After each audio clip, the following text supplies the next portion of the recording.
interviewing Gráinne from Corrala Kitchen at the Irish Village Market at Grand Canal Quay. How did you get involved with the Irish Village Markets? Well, we just heard about Des, so we got in contact with Des by email, and it took us a while to get a meeting with them, and eventually we did, and we came and showed them what we were doing, and here we are. So we now do 2 markets a week with Des, and we're hoping to do some more in the new year. And what's your career background? I'm a designer and a photographer, and Lewis is really the main man behind Corrala Kitchen, and he was always just really passionate about Indian food. So a few years ago we travelled to India, where he studied Indian cookery, and he came back, and then just things transpired. He moved to Ireland, and this is where we ended up. And what do you think the main challenges for yourself as a market trader? I just think, it sounds a bit corny, but I think you really have to be passionate about what you do, because it's early starts, it's hard work. As you can see today, it's absolutely freezing. So you have to always be prepared to just get up, get out there, and take the good with bad. Be happy when the days are good, and just get on with it when they're not so good.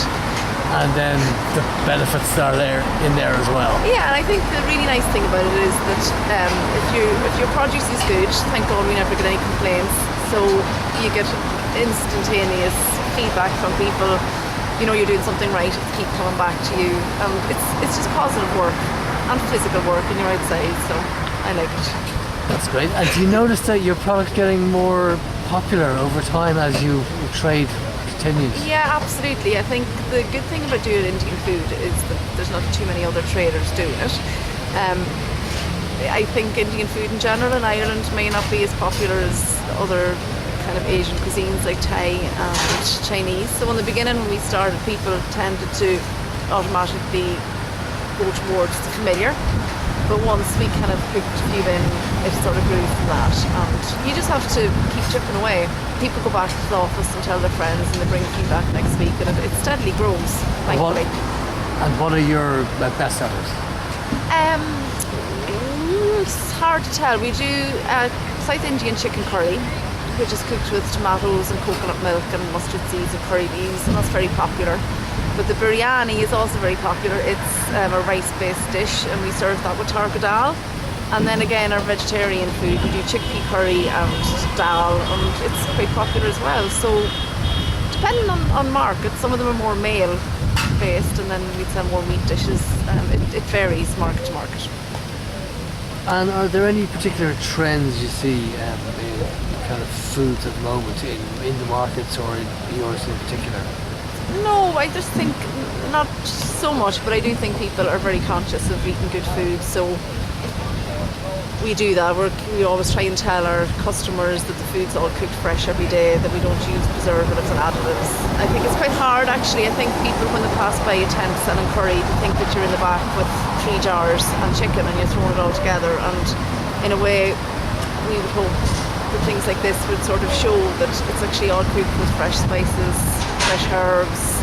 You know, we don't add any paste or jars, so it's all very authentic, and a lot of work goes into it behind the scenes like anything else. That's good. Okay, and what advice would you give a trader starting up in the market today? Oh, be brave, don't give up. Think practically. I just think even buying kit and stuff like this, just don't go out and buy everything that you think you might possibly need. You know, ask traders what you need, don't be shy, ask people's advice.